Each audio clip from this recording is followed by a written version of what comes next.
It's an open season for Europe's fiscal health. Governments are spending, and they're spending big. By big, we mean European governments are splurging billions of dollars to ensure industries don't go kaboom under the stress of an acute energy crisis. Industries are essential to any modern economy.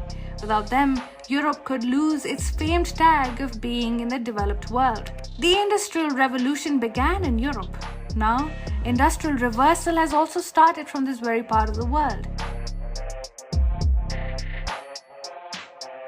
Europe knows the consequences of industrial annihilation. Without government intervention, the whole European economy stands at risk of being obliterated. What can the government do? It can spend money to keep industries afloat, but it can do so only for a certain period of time, and it isn't likely that Europe has unlimited cash to spend on keeping industries afloat. European governments had already earmarked almost 500 billion euros, that is $496 billion, in the last year to shield citizens and companies from soaring gas and power prices. Germany earmarked an additional 8 billion euros on Wednesday in the latest step in a 29 billion euro bailout of gas giant Uniper.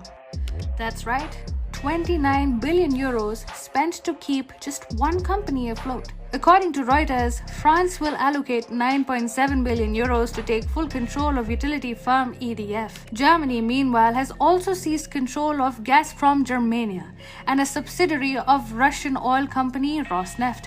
When summed up with the nationalization of Uniper, Germany has already spent 40 billion euros on these three companies. The United Kingdom, though no longer a part of the European Union, has a similar story to tell.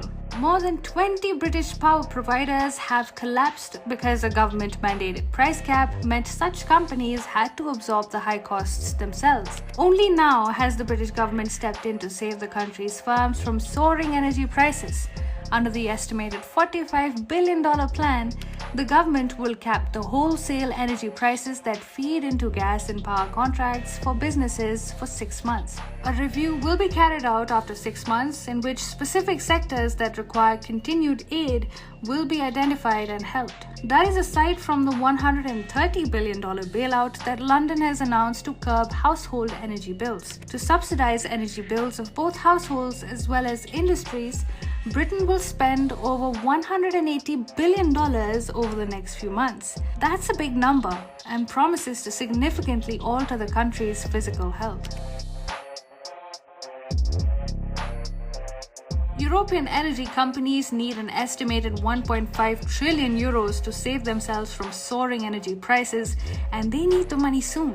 Prices of energy depend largely on the futures market. To insulate themselves, European market players rush to hedge against future energy price spikes. However, hedging is now proving to be an extremely costly affair for small and medium-sized companies in Europe who are exiting trading in the futures market altogether. A reduction in the numbers of traders means market liquidity will witness a significant drop, which will eventually drive energy prices even higher. That will greatly limit the ability of governments to continue subsidizing energy bills for industries and households. Basically, European governments cannot continue subsidizing energy bills for long durations, and they also cannot spend mindlessly on efforts meant to keep industries afloat. That will cause fundamental damage to the Eurozone economy.